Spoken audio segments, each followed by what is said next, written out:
मैं अभिसार शर्मा। आज आपको खुद से सवाल पूछना पड़ेगा कि किसान आंदोलन में हुई हिंसा से फायदा किसको हुआ? किसान को फायदा हुआ या भारतीय जनता पार्टी के प्रचार तंत्र को फायदा हुआ? दोस्तों, लाल किले की केस वीडियो का बार बार हवाला दिया जा रहा है कि कितना खतरनाक ये वीडियो है, जिसमें आप देख सकते हैं कि किसी तरह से हमारी दिल्ली पुलिस, हमारे जो अर्धसैनिक बल हैं, वो एक खाई में कूदने को मजबूर हैं क्योंकि किसान दूसरी तरफ से लगातार उग्र हो रहा है और वो लगातार उन पर हमला बोल रहा है। मगर हर इस तस्वीर के लिए एक तस्वीर ये भी है। यहां देखिए, अक्षरधाम ब्रिज के ऊपर की ये तस्वीर है और पुलिस यहां बगैर किसी वजह के अश्रु गैस के गोले छोड़ रही है। बात यहां नहीं रुकती। एक वीडियो ये देखिए। इस वीडियो में देखिए, एक ट्रैक्टर के ऊपर तिरंगा है और पुलिस किस बेरहमी के साथ यहां लाठियां भांज रही हैं। आपको हिंसा की तस्वीरें दोनों तरफ से मिलेंगी, मगर आपको यह सवाल पूछना पड़ेगा खुद से कि इस हिंसा का फायदा किसको मिल रहा है, क्योंकि प्रचार तंत्र सिर्फ और सिर्फ किसान को गाली दे रहा है। मैं आपको सबसे पहले दोस्तों ये बतलाना चाहूंगा कि जिस शख्स ने या जिस शख्स के नेतृत्व में ये बताया जा रहा है कि किसानों का ये जत्था पहुंचा लाल किले, उस खुद आदमी ने इस बात को कबूल किया है कि हाँ, मैंने ये किया है। 1 मिनट का उनका ये बयान है। नाम इनका है दीप सिद्धू। इनका किरदार शुरू से ही रहस्यों से घिरा रहा है। ये खुद क्या कह रहे हैं, सुनिए। के चार तरफ से बॉर्डर, जो हमारे किसान जथेबंदियां या हमारे लोग हैं, उन्होंने चारों तरफ से वो बॉर्डर, एक ऑब्स्टैकल जो वहाँ बैरिकेड की हुई थी, बैरिकेडिंग, उसको तोड़ के आगे बढ़े, उसको तोड़कर आगे बढ़े और वो सब जैसे हम सब रेड फोर्ट की, लाल किले की तरफ चले गए।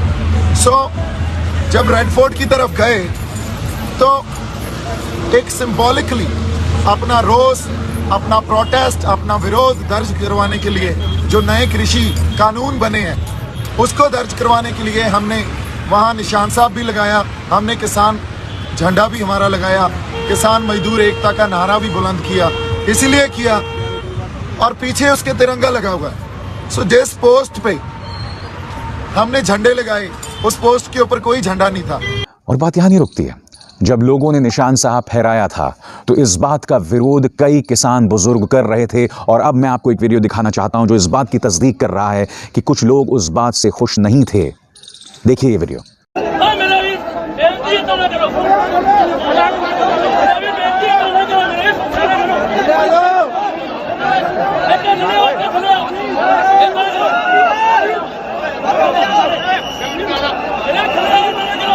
तो आंदोलन में कई तरीके के लोग होते हैं। कुछ ऐसे लोग होते हैं जिनके किरदार जो हैं रहस्यों से घिरे होते हैं, जैसे कि दीप सिद्धू। और अब मैं आपको सुनाना चाहता हूं कि किस तरह से दीप सिद्धू जो है, उससे जब लोगों ने सवाल किया कि आखिर तुम क्यों लाल किले गए, क्यों तुमने वहां पर इस तरह से बलवा मचाया, क्यों तुम वहां पर इस तरह से अराजकता मचा रहे थे, तो दीप सिद्धू के पास कोई जवाब नहीं था। ये किस तरह से भाग रहे थे आप खुद देखिए।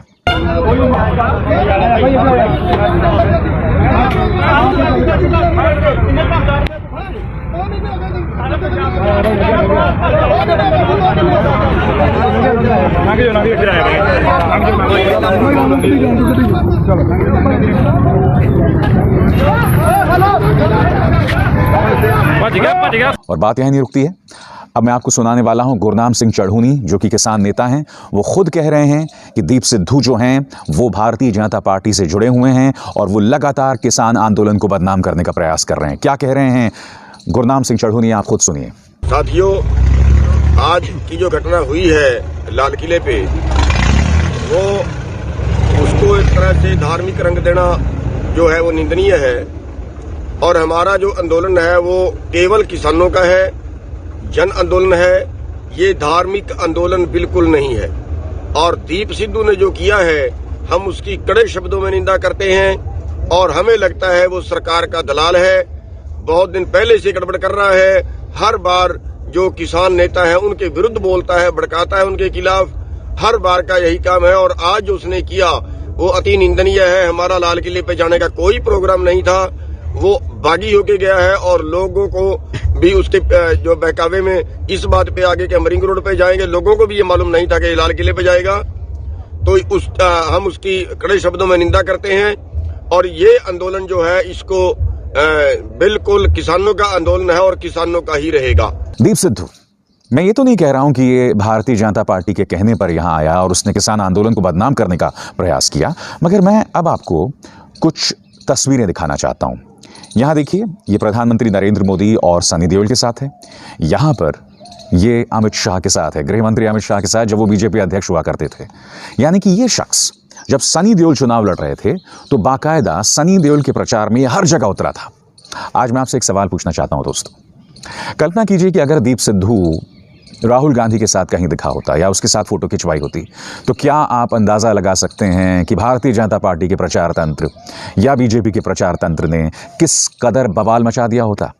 मैं फिर दोहरा दूं, ये इस बात का प्रमाण नहीं है कि दीप सिद्धू ने ये सारा काम बीजेपी के कहने पर किया, मगर मैं सिर्फ गोदी मीडिया के तर्क आपके सामने पेश कर रहा हूं। कल्पना कीजिए इसी तरह से ये दीप सिद्धू कैप्टन अमरिंदर सिंह या फिर राहुल गांधी या किसी और बड़े नेता के साथ घूम रहा होता, इस तरह से जिस तरह से ये बीजेपी के साथ था।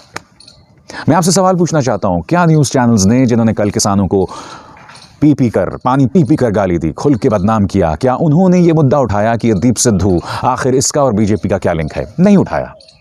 तो ऐसे में आपको खुद से ये सवाल पूछना पड़ेगा कि हमारी मीडिया भारतीय जनता पार्टी के हाथ में कितनी बिकी हुई है, कितनी झुकी हुई है, कितनी लोट रही है, जमीन पर लोट रही है। हकीकत ये है।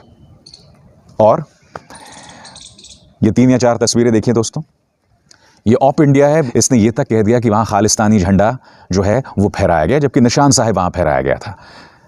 वरुण गांधी से जुड़ी हुई ये महिला हैं इशिता यादव, इन्होंने भी वही भाषा का इस्तेमाल किया। इसी तरह से आप ये देख रहे हैं, ये जो ट्रोल्स हैं बीजेपी के जो अभी इस वक्त आपकी स्क्रीन पर हैं, इन सब ने ये कहा कि खालिस्तानी झंडा फहराया गया। आप जानते हैं इनकी भाषा किससे मिलती है? अब ये देखिए स्क्रीन पर, पाकिस्तान का एक वेबसाइट जिसने ये कहा कि भारतीय तिरंगे को हटाकर वहाँ खालिस्तान का झंडा फहराया गया। इनकी भाषा और भारतीय जनता पार्टी के प्रचार तंत्र के ये जो तमाम लोग हैं, तमाम चेहरे हैं, तमाम वेबसाइट्स हैं, यानी कि पाकिस्तान की भाषा और इनमें कोई फर्क नहीं है। और जो लोग निशान साहब के झंडे को खालिस्तानी झंडा बता रहे थे, अब मैं आपको कुछ और चीज़ें दिखलाना चाहता हूं।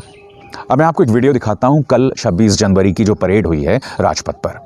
इस वीडियो में आप देखिएगा कि जब पंजाब की झांकी निकलती है दोस्तों, तो वहां पर निशान साहिब का जो है चिन्ह आपको दिखाई देगा, उसका निशान दिखाई देगा। देखिए वीडियो। अब एक सवाल का जवाब दीजिए, क्या पंजाब की झांकी में खालिस्तान का झंडा लगा हुआ था?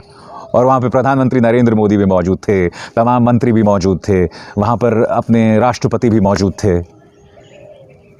आपको जो प्रचार तंत्र सिखाता है, कहता है, कृपया अपना दिमाग पहले लगाएं। और बात यहां नहीं रुकती। ये तस्वीर देखिए, गालवान घाटी, जी हाँ, वहीं पर जहां मेरे 20 जवान शहीद हुए थे चीनी हमले में। यहां देखिए, ये वीर जवान गालवान घाटी में निशान साहिब का झंडा फहरा रहा है। गालवान घाटी याद है? भूल गए? हाँ, वही गालवान घाटी जहां पर जब मेरे 20 जवान शहीद हुए थे, तो आज तक प्रधानमंत्री नरेंद्र मोदी के मुंह से चीन शब्द नहीं निकला। बहुत सुविधावादी है आप लोगों की देशभक्ति। जी हाँ, और जो लोग निशान साहिब को खालिस्तानी बता रहे हैं, कृपया अब आप ये तस्वीर देखिए। प्रधानमंत्री नरेंद्र मोदी यहाँ दिख रहे हैं 2 प्यारे प्यारे सिख बच्चों के साथ, और प्रधानमंत्री जो साफा सिर पे उन्होंने बांधा हुआ है उस पर निशान देखिए, ये भी निशान साहिब का चिन्ह है। तो क्या प्रधानमंत्री नरेंद्र मोदी यहाँ पर कहा जा सकता है कि खालिस्तान का चिन्ह पहने हुए थे? क्या ये सवाल आपको खुद से नहीं पूछना चाहिए? और आज ये कौन लोग हैं जो तिरंगे के अपमान की बात कर रहे हैं? 2017 की ये तस्वीर देखिए दोस्तों, यहाँ पर गाजियाबाद में योगी आदित्यनाथ की रैली होती है, और आप इस तस्वीर में साफ तौर पर देख सकते हैं कि तिरंगे के ऊपर जो है, यहाँ पर आप देख सकते हैं भारतीय जनता पार्टी का ध्वज है वो फहराया जा रहा है। ये लोग बात करते हैं तिरंगे के अपमान की। आज़ादी के बाद 52 सालों तक आरएसएस के दफ्तर में तिरंगा नहीं फहराया गया। मैं नहीं बोला हूं, 2002 शायद था जब एक व्यक्ति वो नागपुर में आरएसएस के दफ्तर में घुस गया था, उसने जबरदस्ती वहां तिरंगा फहराया, और आप जानते हैं आरएसएस ने उन 3 लोगों के खिलाफ अदालत में केस किया था। क्यों? क्योंकि उन्होंने तिरंगा फहराया था आरएसएस के दफ्तर में। ये कौन लोग हैं जो तिरंगे के अपमान की बात करते हैं? आपको कहीं ना कहीं खुद से ये सवाल भी जरूर पूछने पड़ेंगे। हकीकत क्या है दोस्तों, इसमें दो राय नहीं है कि आने वाले दिनों में किसान आंदोलन बहुत मुश्किल होने जा रहा है। मुश्किल होने जा रहा है क्योंकि प्रचार तंत्र के जरिए लगातार सरकार जो है उन्हें टारगेट करने वाली है। मगर अच्छी बात यह है कि उस प्रचार तंत्र की कोई विश्वसनीयता नहीं है। और जब मैं प्रचार तंत्र कह रहा हूं तो न सिर्फ मैं बीजेपी आईटी सेल की बात कर रहा हूं, बल्कि हमारे जो न्यूज़ चैनल्स हैं उनकी अब कोई विश्वसनीयता नहीं रही। कल आपने देखा, इनमें से किसी ने दीप सिद्धू को बीजेपी से नहीं जोड़ा, किसी ने जो किसान पर बर्बरता हुई उसका जिक्र नहीं किया, तो इनकी क्या विश्वसनीयता है। मगर हाँ, ये बात भी सच है कि किसानों को एकजुट रहना पड़ेगा। पहले से कहीं ज़्यादा आप पर निगाहें होंगी। सबसे बड़ी बात जो समझ के भी परे है दोस्तों, जब वॉशिंगटन में हिंसा होती है, जब कैपिटल हिल में ट्रंप समर्थक घुसकर वहां पर हिंसा करते हैं, तो प्रधानमंत्री नरेंद्र मोदी उस पर ट्वीट करते हैं। मगर अब तक इस मुद्दे पर उनके मुंह से एक शब्द नहीं निकाला है। जब मैं इस वक्त ये कार्यक्रम रिकॉर्ड कर रहा हूं सुबह के वक्त, ये बात आपको अटपटी नहीं लगती? आज़ाद भारत के इतिहास में 26 जनवरी की परेड में इतनी हिंसा आज तक कभी नहीं हुई है। 1984 के दंगे हुए थे, उस दौरान भी मुझे याद है, अक्टूबर जब जनवरी में हुए थे, उसके बाद जब परेड हुई थी, तब भी इस तरह की कोई हिंसा, कभी कोई हिंसा नहीं हुई इस तरह की। आपको ये सवाल पूछना पड़ेगा कि प्रधानमंत्री नरेंद्र मोदी अब तक खामोश क्यों हैं। आपको ये सवाल पूछना पड़ेगा कि ये कैसी राजनीतिक व्यवस्था है जो हमें आपस में इस कदर भिड़ा रही है, आपस में इस कदर लड़ा रही है। क्या आज़ाद भारत के इतिहास में हम में इतना ज़्यादा दोहराव, इतना ज़्यादा बंटवारा कभी रहा है? और क्या कभी आपने देखा है कि प्रचार तंत्र या न्यूज़ का जो मीडिया है उसने कभी सरकार से इस तरह से सवाल नहीं किए?